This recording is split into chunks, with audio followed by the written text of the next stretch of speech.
Y luego que ya para acabarnos de meter en líos, este va a ser muy problemático.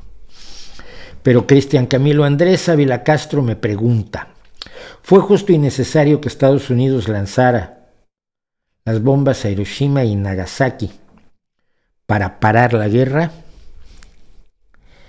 En ese momento, ponte en el lugar de las personas. Primero que nada, ponte en el lugar de por qué se crearon las bombas atómicas. Que Einstein y no me acuerdo quién era el otro, enviaron una carta a Roosevelt, si mal no recuerdo, diciéndole: es muy probable que Alemania esté avanzando para crear un arma basada en la reacción en cadena que se ha descubierto en la física atómica. Si lo hacen, estamos perdidos. Si Hitler tiene una bomba atómica, se acabó. Nos tenemos que rendir a él y entregarnos a la barbarie nazi todos. Y entonces se emprendió el programa, el proyecto Manhattan, para desarrollar la bomba atómica antes que lo hiciera Hitler. Para cuando la ruina de Alemania ya es clarísima, el proyecto Manhattan ha avanzado lo suficiente como para tener las armas. No hay guerra bonita, no hay guerra donde no mueran civiles, no hay guerra donde todos sean buenos, no hay guerra donde no haya crímenes de guerra. La cuestión es el nivel de los crímenes de guerra. El nivel de los crímenes de guerra de Alemania, con los 4 o 5 crímenes de guerra claros de los aliados, o de Rusia, de la Unión Soviética, no quedan, la diferencia es abismal entre la barbarie nazi y la barbarie sin duda alguna que cometieron los aliados a lo largo de sus guerras, porque las guerras así son. Y la barbarie que se puede haber cometido en cualquier guerra no tiene nada que ver con la barbarie que cometió el ejército imperial japonés por toda Asia. Las mujeres coreanas convertidas en prostitutas, las mujeres de confort convertidas en prostitutas, las torturas, los experimentos. Si ustedes han leído sobre los experimentos nazis, los experimentos japoneses eran 1000 veces peores. Había una organización, un grupo, no me acuerdo el nombre, no había yo preparado, estoy respondiendo preguntas, que se dedicaba a la experimentación con seres humanos, con prisioneros, las torturas, las competencias de cortar cabezas de prisioneros de guerra o de civiles, o de hacer barbaridades con bebés, son ampliamente conocidas. Tengo datos de algo que escribí sobre el miedo nuclear y lo voy a contar. Yo no estoy diciendo qué hacer. Ponte en el lugar de quien ha vencido la guerra contra Alemania. La Unión Soviética ha dejado 20 millones de muertos. Los aliados han dejado otros millones de muertos y Europa arrasada y destrozada. Asia en buena medida arrasada y destrozada. Tailandia, Filipinas, la mitad de China ocupada. Los aliados habían perdido 4 millones de soldados y 25 millones de vidas civiles, la mayor parte de ellas soviéticas. Del lado del eje, de Japón habían muerto 2 millones de soldados y 750,000 civiles en los bombardeos que también se hicieron sobre Tokio, se hicieron bombardeos con armas incendiarias, etc. Japón estaba a punto de perder la guerra, pero Japón había preparado a su población para resistir una invasión calle por calle y casa por casa. La devoción al emperador como Dios Sol, porque todavía se veía al emperador como el Dios, como el sol naciente. Nadie veía al emperador nunca, nadie oía nunca al emperador. Al emperador la primera vez que lo oyeron los japoneses fue precisamente al final de la guerra. La devoción de los japoneses a su emperador y a la legitimidad de su guerra era absolutamente arrolladora.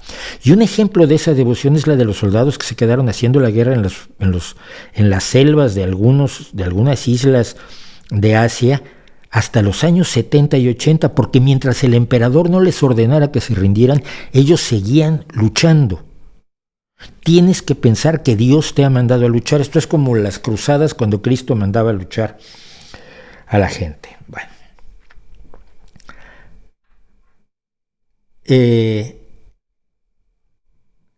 los estrategas que no saben cómo es el futuro, que tienen menos datos de los que tenemos hoy nosotros para analizar la realidad de la guerra en el teatro del Pacífico Sur. Acuérdense que uno es el teatro europeo, el teatro de África del Norte y el teatro de América, del Pacífico Sur. Con los datos que tenían, con la inteligencia que tenían sobre Japón y no más, no con todo lo que sabemos nosotros hoy, los estrategas calcularon que si se invadía Japón para pacificarlo, para obligarlo a rendirse, esto podría costar las vidas de entre 1 y 4 millones de soldados aliados, principalmente estadounidenses, aunque había británicos y canadienses y australianos peleando en el Pacífico Sur, por supuesto, y entre 5 y 10 millones de vidas japonesas, considerando que los japoneses se erigirían todos en luchadores por el honor del emperador y el sol naciente. Esto es lo que los estrategas calcularon. Otro elemento importante es el hecho de que la Unión Soviética, al terminar la guerra en Europa, se había comprometido a declararle la guerra a Japón. En la mitad de la idea era quedarse con buena parte de China, como antes se habían quedado con buena parte de Europa, lo que es la Europa Oriental. Checoslovaquia fue después. Hungría, Yugoslavia, la antigua Yugoslavia, los países que fueron los satélites de la Unión Soviética, partes de Finlandia, partes de Polonia, etc. Lo que se había, el interés por la ampliación territorial de la Unión Soviética. Pregunta a cada uno de ustedes. ¿Lanzarían ustedes 2 bombas atómicas que causarían 200,000 muertes? ¿O invadirían un país matando a entre 6 y 14 millones de personas? Matando además de paso a entre 1 y 4 millones de sus propios soldados. ¿Qué decisión tomaría usted? Porque generalmente la decisión de lanzar las bombas se presenta de una manera como Japón ya había perdido la guerra y entonces se lanzaron las bombas porque los estadounidenses son muy malos y son muy malos porque son estadounidenses, ¿sabes? Pero no es así. Las cosas son siempre más complicadas de lo que la gente cree. Es una decisión terrible. Las decisiones de guerra son todas terribles. A distancia histórica es muy fácil condenar cualquier decisión que se haya tomado y hasta olvidar las atrocidades del ejército japonés, que también se sabía que iban a seguir y a continuar durante los 2 o 3 años que siguiera la guerra, mientras se pacificaba el Japón, calle por calle, casa por casa. Yo decía aquí, hoy parece como si la única atrocidad de la Segunda Guerra Mundial hubiera sido el lanzamiento de las bombas atómicas sobre Hiroshima y Nagasaki, y solo los hubiera cometido Estados Unidos.